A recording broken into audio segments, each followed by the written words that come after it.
চট্টগ্রামের বিভিন্ন জায়গাতে এখন প্রচুর চিকুনগুনিয়া ধরা পড়ছে। চিকুনগুনিয়া এডিস মশাবাহিত আরেকটি রোগ।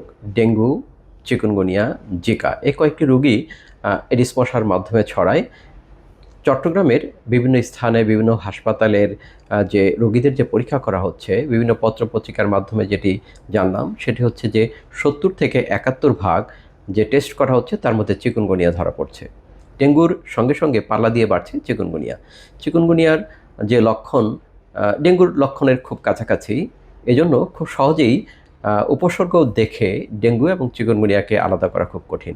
এজন্য চিকুনগুনিয়ার যে পরীক্ষাটি এটি সব জায়গাতে অ্যাভেলেবল হওয়া দরকার। বিশেষ করে সরকারি হাসপাতালগুলোতে এটি অ্যাভেলেবল হওয়া দরকার। বাংলাদেশে এখন প্রচুর মানুষের জ্বর হচ্ছে। এই জ্বরগুলোর চিকুনগুনিয়াও হতে পারে।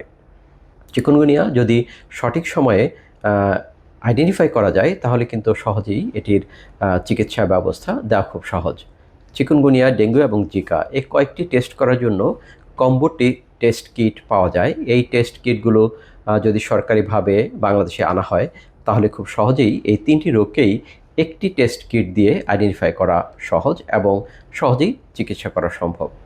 চিকুনগুনিয়া যদি সঠিক সময়ে আমরা নিশ্চিত করে আমরা আইডেন্টিফাই করতে না পারি এবং এই চিকুনগুনিয়া রোগী যদি আমাদের সমাজে ঘোরাফেরা করে তাহলে দেখা যাবে যে এটি এপিডেমিক আকার ধারণ করবে। কারণ চিকুনগুনিয়া ধরা পড়লে তাকে মশারির ভিতরে রাখতে হবে, তাকে স্পেশাল কেয়ারে রাখতে হবে যেন তাকে মশায় কামড়িয়ে অন্য কোনো সুস্থ মানুষকে আক্রান্ত করতে না পারে। সেজন্য চিকুনগুনিয়া পরীক্ষাটা এই মুহূর্তে খুব জরুরি।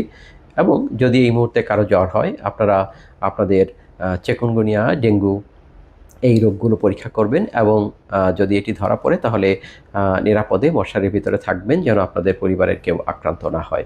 সঙ্গে সঙ্গে আপনারা একজন বিশেষজ্ঞ ডাক্তারের পরামর্শে বাসায় অথবা হাসপাতালে চিকিৎসা নেবেন।